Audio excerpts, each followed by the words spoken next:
오늘도 우리 온라인과 그리고 오프라인으로 함께 예배하시는 여러분 모두에게 하나님의 크신 은혜와 또 기쁨의 역사가 여러분들 모든 마음과 영혼 위에 임재하시기를 간절히 소원합니다. 하나님께서 오늘도 이 말씀을 통해서 저와 여러분들에게 좋은 도전이 되고 응답이 되고 기쁨이 되는 귀한 메시지가 될 줄로 믿고, 저와 여러분들이 하나님에게 우리들의 마음의 문을 활짝 열고 이 말씀에 아멘으로 화답하는 여러분 되실 수 있기를 간절히 축복합니다. 오늘은 용서의 기쁨이라고 하는 제목으로 은혜 나누기를 원합니다. 용서라고 하는 단어 안에는 위대한 의미와 가치가 함축되어져 있습니다. 용자의 모양, 우리 한문으로 보게 되면 집을 뜻하는 간머리 면자, 그리고 계곡을 뜻하는 곡자로 이루어져 있습니다. 그러니까 어떤 대상을 보고 그 대상을 조목조목 분석하는 것이 아니라 커다란 산과 커다란 계곡이라 할지라도 그 계곡과 산을 덮는 거예요.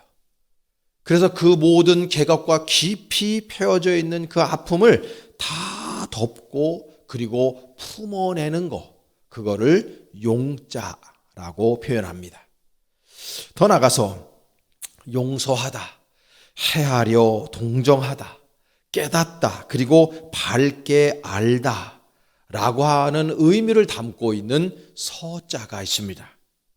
저 서자는 동일한 것을 의미하는 여라고 하는 단어와 우리가 잘 알고 있는 마음 심자로 이루어져 있습니다.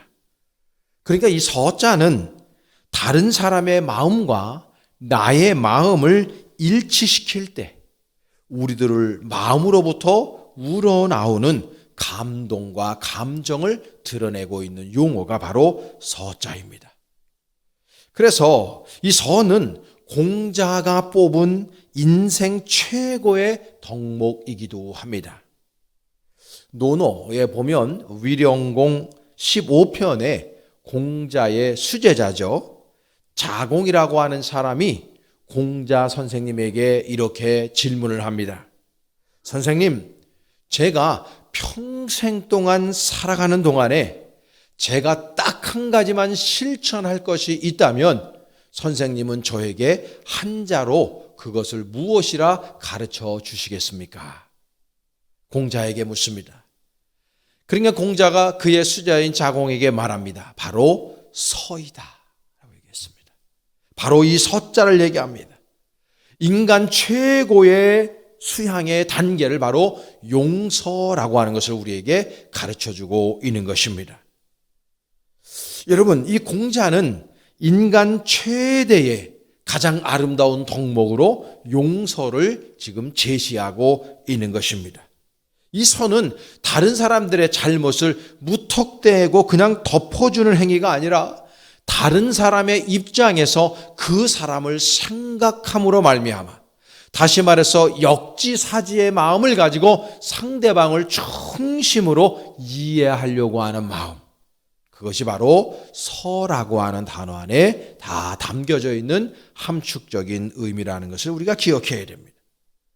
그래서 이 공자는 서를 다음과 같이 이렇게 또 설명했어요. 서는 내가 하고 싶지 않은 일을 남에게 시키지 않는 것이다, 그렇게 얘기했어요. 이 공자의 말씀을 들을 때 저는 주님의 산상수훈의 말씀이 떠오릅니다. 마태복음 7장 12절에 보면 그러므로 무엇이든지 남에게 대접을 받고자 하는 대로 너희도 남을 대접하라. 이것이 율법이요 선지자니라. 우리가 흔히 이야기하는 황금률을 이야기하고 있는 것입니다. 용서는 상대방의 마음을 깊이 있게 묵상하고 상대방의 입장이 되어서 그 상대방을 생각함으로 말미암아 너와 나의 마음이 하나가 되는 순간, 우리는 서로가 서로를 이해하고 용납할 수 있는 신비로운 덕목, 그것이 바로 용서의 마음이다라는 거죠. 이 헨리 나우엔이라고 하는 유명한 신학자도 우리 현대인들에게 있어서 가장 필요한 것이 뭐냐? 용서하는 마음이라고 그렇게 간파했습니다. 용서를 사랑의 또 다른 표현이다 그렇게 이야기했어요. 용서는 상대방이 용서받을 만해서 용서하는 것이 아니라 그것과 아무런 상관이 없이 인간이 또 다른 인간에게 할 수 있는 최선의 행위이기 때문에 용서해야 한다고 헨리 나우엔은 이야기하고 있었습니다. 매우 유효적절한 표현이라고 생각합니다. 여러분들은 인생을 살아가면서 누군가를 용서해 본 적이 있습니까? 다른 사람들에게 용서받으려고만 했지 내가 힘들고 버겁지만 상대방을 용서하지 못하고 살 때가 얼마나 많은지 알 수 없습니다. 여러분들 안에 정말 미운 사람이 있습니다. 여러분들 안에 상대하기 힘든 사람이 있을 겁니다. 그러나 사랑하는 여러분, 용서는 예수 그리스도께서 우리들에게 가르쳐 주신 가장 아름다운 덕목이고 우리 지구상에서 살았던 가장 훌륭한 사람들이 늘상 행했던 행위가 바로 용서의 행위라고 하는 것을 우리가 절대로 잊어서는 아니 되는 것입니다. 그러므로 사랑하는 여러분, 용서하며 살기를 간절히 축원합니다. 17세기를 대표하는 위대한 화가는 아마 렘브란트일 것입니다. 그는 자신의 삶을 돌이켜보면서 용서에 관한 그림을 몇 그림을 남겼습니다. 이 네덜란드 출신인 그는 젊은 시절부터 초상화 화가로 이름을 날렸습니다. 그래서 부와 명예를 거머쥐었습니다. 근데 그가 인생을 살아가면서 인생 말년이 되면 될수록 그의 인생은 나락으로 떨어지기 시작했습니다. 그래서 렘브란트가 죽기 이전에 두 개의 훌륭한 그림을 남겼어요. 하나는 미완성작으로 알려져 있는 시몬과 아기 예수, 그리고 유작으로 알려져 있는 탕자의 귀환. 오늘 우리가 읽은 말씀, 이 말씀을 근거로 해서 그는 탕자의 귀환이라고 하는 너무나 훌륭한 그림을 우리에게 남겨주었습니다. 그는 화가로서 자신의 천재성을 자신도 알았고 그 시대의 수많은 사람들이 그의 천재성을 알아보았습니다. 그래서 그에게 환호를 했습니다. 그래서 그는 젊은 시절에 세상에 안겨다 줄 수 있는 성공을 다 망치겠던 사람이었습니다. 그러나 그는 세상을 살아가며 인생 말년이 되는 가운데에서 그의 인생을 점점 망치는 인생으로 만들어 가버렸습니다. 그의 첫 아내였던 사스키야와의 사이에서 4명의 자녀를 낳았는데 그 중에 3명의 자녀가 먼저 죽었습니다. 너무나 큰 아픔을 렘브란트는 갖게 되죠. 그리고 두 번째 여인이었던 헤르트르는 12년 동안이나 정신병동에 보내져서 살 수밖에 없는 아픔을 렘브란트는 또 겪습니다. 그리고 세 번째 부인이었는데요, 핸드리키아라고 하는 이 부인과의 삶 속에서 딸 하나도 낳기도 했지만은 결국은 그의 자녀들이 다 죽어갔고, 그리고 결국은 그가 허랑방탕한 삶을 통해서 개인 파산을 하게 됩니다. 그때가 1656년에 있었던 일입니다. 1660년에 그는 암스테르담에 볼품없는 집으로 이사를 하게 되고 1663년에 자신을 헌신적으로 돌봤던 핸드리키에의 죽음과 그의 사랑하는 아들 티투스의 죽음은 그에게 청천벽력과 같은 엄청난 또 다른 충격을 가져다 줌으로 말미암아 그는 1669년에 유명을 달리하게 되었습니다. 지금 지구상에서 그의 무덤도 찾을 수가 없는 지경이 되었습니다. 렘브란트는 이렇듯 모든 것들을 다 잃어버렸어요.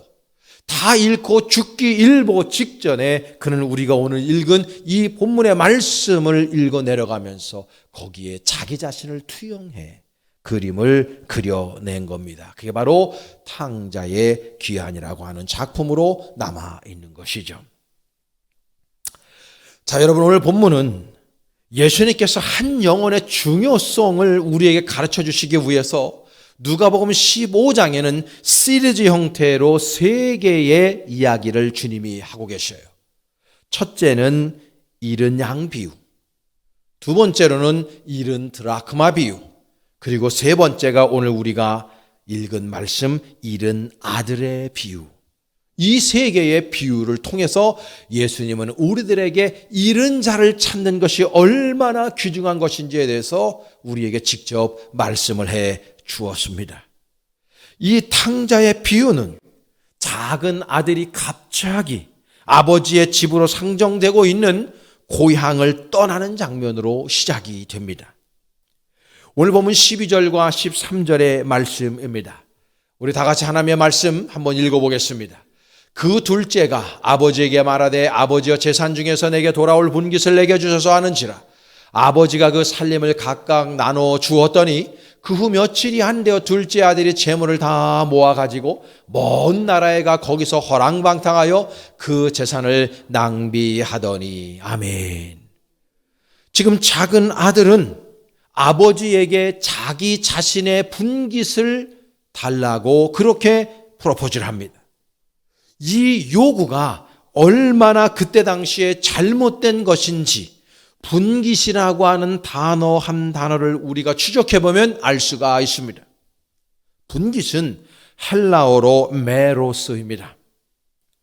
이 메로스는 할당 그리고 전체 부분 중에서 한 부분을 이야기합니다. 예수님이 사용하셨던 아람어로는 이 분깃을 나홀라라고 합니다. 나홀라는 유산이라고 하는 의미를 가지고 있어요. 이거는 하나님 아버지께서 인간에게 가족 단위로 할당한 재산을 의미합니다. 그걸 나홀라라고 하는 거죠.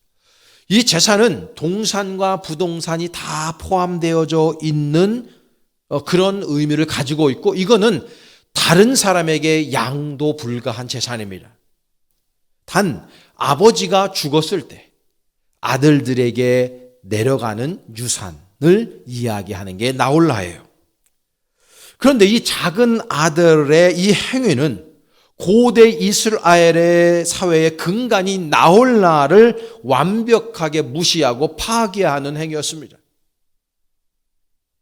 특히 부모가 살아있는 동안에 이러한 요구를 한다고 하는 것은 사회적 관습을 무시하는 것뿐만 아니라 아버지를 완벽하게 무시하는 것이고, 더 나아가서 신성모독을 하는 행위이며 아버지와의 관계를 완전히 끊겠다라고 하는 결연한 의지의 표현을 하고 있는 것입니다. 그러니까 지금 아버지에게 아들은 이렇게 얘기하는 거예요. 아버지, 나는 아버지가 돌아가실 때까지 기다릴 수가 없습니다. 그러니까 아버지가 돌아가시면 나에게 내려올 그 분깃을 나에게 주십시오. 그리고 이제는 내 멋대로, 내 뜻대로, 내 주장대로, 내가 원하는 대로 그렇게 아버지의 품을 떠나 내 마음대로 살겠습니다 라고 하는 의미를 가지고 있는 단어가 되는 겁니다. 지금 작은 아들은 아버지의 품을 떠남으로 말미암아 그가 가지고 있었던 전통과 이념과 습관, 이런 모든 것들을 다 떠나고 있습니다.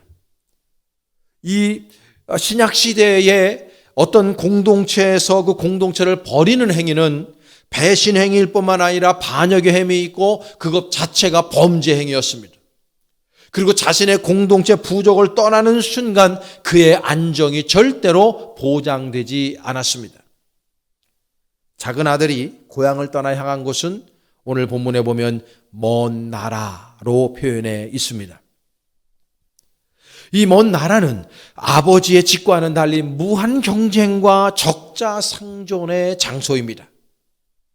이곳은 또한 모든 사람이 권력과 돈과 그리고 명예를 위해서 목숨을 바치는 약육강식이 난무한 치열한 싸움터에 불과한 겁니다.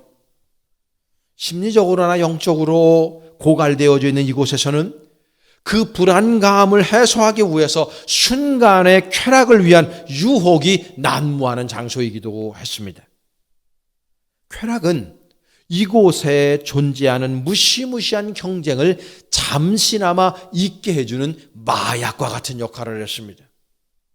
이 작은 아들은 그 먼 나라에 가서 그 쾌락 가운데에서 살아가다가 자신이 아버지에게 받은 나홀라를 다 탕진해 버리고 맙니다. 그의 고난은 그때부터 시작이 됩니다. 오늘 보면 14절과 16절은 그 고난을 이렇게 표현해요. 자, 우리 다 같이 한번 하나님의 말씀 보겠습니다. 다 없앤 후 그 나라에 크게 흉년이 들어 그가 비로소 궁핍한지라. 가서 그 나라 백성 중 한 사람에게 묻혀 사니 그가 그를 들러 보내어 돼지를 치게 하였는데 그가 돼지 먹는 쥐염 열매로 배를 채우고자 하되 주는 자가 없는지라. 아멘. 참으로 비참한 삶이었습니다. 히브리인들에게 있어서 가장 혐오스러운 동물인 돼지, 그 돼지를 치는 노예로 전락해버리고 말았고, 돼지들이 먹는 양식인 쥐염 열매를 얻어먹지도 못하는 신세가 되어버렸습니다. 얼마나 비참한 인생인지 몰라요. 그렇게 이가 삶을 살아가다가 그의 마음 안에 회개의 마음이 들어갑니다. 이제 제정신이 든 것이죠. 그리고 스스로에게 대답하고 묻고 생각하게 됩니다. 오늘 보면 17절에서 19절의 말씀입니다. 우리 다 같이 하나의 말씀 한번 보겠습니다. 이에 스스로 돌이켜 이르되 내 아버지에게는 양식이 풍족한 품꾼이 얼마나 많은가.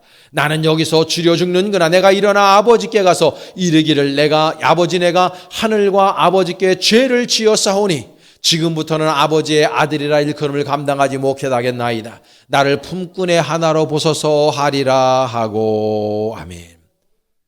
작은 아들은 이제 더 이상 기댈 곳이 없었어요. 작은 아들은 더 이상 희망이 없었어요. 호기롭게 자신의 고향과 아버지를 버리고 먼 나라로 가서 자신의 뜻을 펼쳐 보이려고 열심을 나름대로 살았지만은, 그러나 세상의 달콤함과 경쟁 사회 속에서 이겨내지 못하고 완벽하게 실패한 인생, 개인 자산을 완벽하게 파산하고, 그리고 그 누구도 인정해 주지 않고 돼지가 먹는 쥐염 열매도 얻어먹을 수 없을 만큼 나락한 그런 인생을 살아가다가 이제 정신이 들고 아버지를 찾아오려고 하는 생각을 가졌다고 성경은 우리에게 표현해 주고 있습니다. 우리가 만나는 누가복음 15장의 이 탕자는 렘브란트를 매우 닮아 있습니다. 아니, 거꾸로 렘브란트가 생각할 때에 이 누가복음 15장은 자신을 너무나 닮아져 있는 그 작은 아들을 발견하게 되고, 렘브란트는 이 누가복음 15장을 근거로 해서 그림을 그려낸 거죠. 그게 바로 탕자의 귀환으로 우리에게 남겨져 있는 겁니다. 여러분들은 그래도 수준이 있는 분들이니까 한번 그림을 감상해 보시기 바랍니다. 여러분, 지금 탕자는요, 아버지의 품에 안겨 있어요. 무릎을 꿇고 아버지의 품에 안겨 있어요. 지금 저 탕자는 집을 떠날 당시 간직하고 있었던 빛나던 긴 머릿결이 사라져 없습니다. 거의 머리털이 다 빠져져 있는 모습이. 얼마나 고생을 했으면 머리털이 다 빠졌겠습니까? 저 머리털로 저 탕자가 얼마나 고생을 한 사람인지를 드러내고 있는 거예요. 그뿐만이 아닙니다. 그는 집을 떠날 때에 화려한 겉옷을 입고 떠났어요. 그런데 지금 저 탕자가 입은 겉옷, 그 겉옷이 사라져 없어지고 속옷만 입고 있습니다. 문제는 저 속옷까지도 다 떨어져서 거의 누더기처럼 되어져 있음을 발견하게 돼요. 더 나가서 탕자의 신발, 밑창이 다 달아 없어졌습니다. 그리고 왼쪽에 있는 신발은 아예 벗겨져 있습니다. 여러분, 저의 행색은 거의 거지나 다름없고 완전히 불황자와 다름이 없습니다. 그러나 아버지는 저 거지 같은 아들을, 완벽하게 실패한 아들을 지금 품에 안아주고 있습니다. 이 그림의 백미는 아버지의 양손입니다. 여러분 유심히 보시면 왼손과 오른손이 다르게 생겼습니다. 작은 아들의 오른쪽 어깨를 어루만지고 있는 아버지의 왼손은 강인하며 남성적입니다. 특히 그 엄지손가락은 다른 손가락과 달리 어깨와 등을 강하게 누르고 있습니다. 이 돌아온 작은 아들 이 탕자를 다시는 놓치지 않겠다라고 하는 아버지의 강한 의지가 내면적으로 표현되어져 있는 손가락입니다. 아버지의 오른손은 왼손과는 다르게 작은 아들의 등을 살포시 어루만지고 있습니다. 어머니의 손길입니다. 이 오른손은 작은 아들을 있는 그대로 수용하고 그대로 포용하고 모든 것들을 다 용서하겠다라고 하는 의지가 저렇게 표현되어져 있는 것이죠. 여러분 다시 우리 본문으로 돌아와 보겠습니다. 아버지는 지금 돌아온 작은 아들을 위해 잔치를 배설합니다. 작은 아들은 아버지에게 자신을 하인으로 여겨달라고 그렇게 애원하지만 아버지는 작은 아들의 그 프로포즈에 아랑곳하지 않고 작은 아들에게 다시금 화려한 겉옷을 입힙니다. 그리고 반지를 끼워줬다 그랬어요. 그뿐만이 아닙니다. 다 다른 신발을 벗기고 그리고 새 신발을 그에게 신겨주면서 가장 살진 송아지를 잡으며 잔치를 베풀고 있습니다. 아버지는 지금 작은 아들에게 너 왜 내 재산을 가지고 와서 탕진했느냐라고 그렇게 호되게 야단치지 않습니다. 작은 아들의 허물, 그걸 가지고 비난하고 비판하고 작은 아들을 향해 화를 내는 모습이 전혀 보이질 않습니다. 그저 아버지는 그 아들을 끌어안습니다. 그리고 잔치를 배설합니다.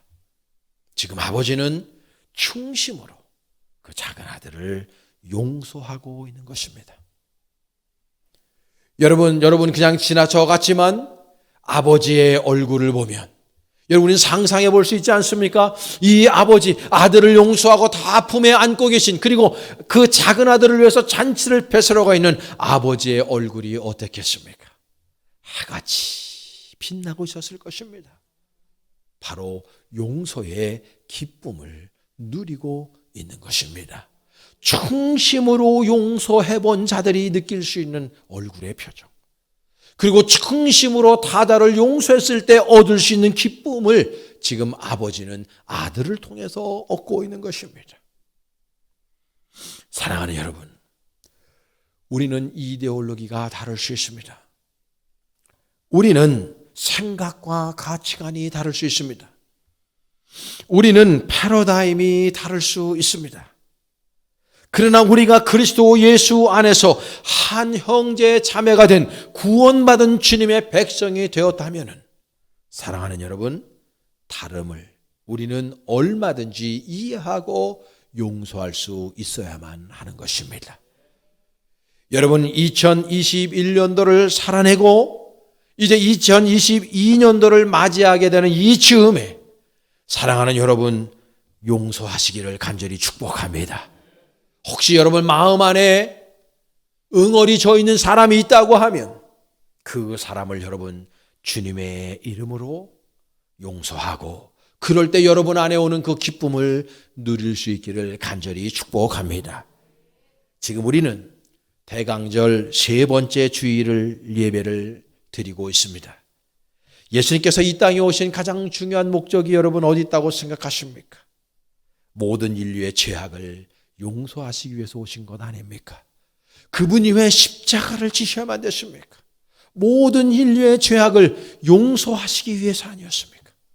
그분이 이 땅에서 왜 하나님의 나라를 그토록 외쳤습니까? 왜 그토록 수많은 사람들의 질병을 고쳐주시고 모든 사람들을 품에 끌어안아 주셨습니까? 그것은 바로 모든 인류를 용서하고 사랑하신다는 행위를 그렇게 표현하고 계셨던 것입니다.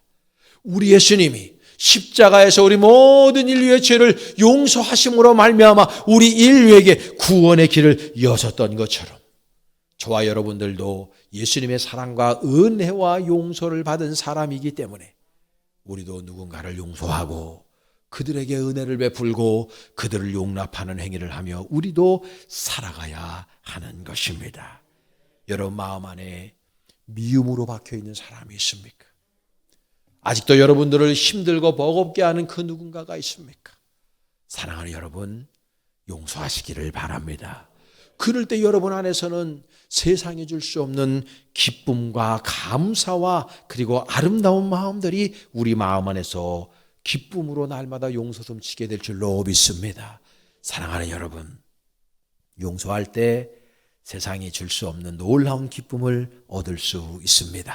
예수님처럼 우리도 용서하며 그리고 보듬어주며 용납하며 살아 세상이 줄 수 없는 기쁨을 누리며 많은 사람들에게 받은 기쁨을 베풀며 나누며 흘려보내며 살 수 있는 저와 여러분의 귀한 인생 되실 수 있기를 간절히 축원합니다. 기도하시겠습니다.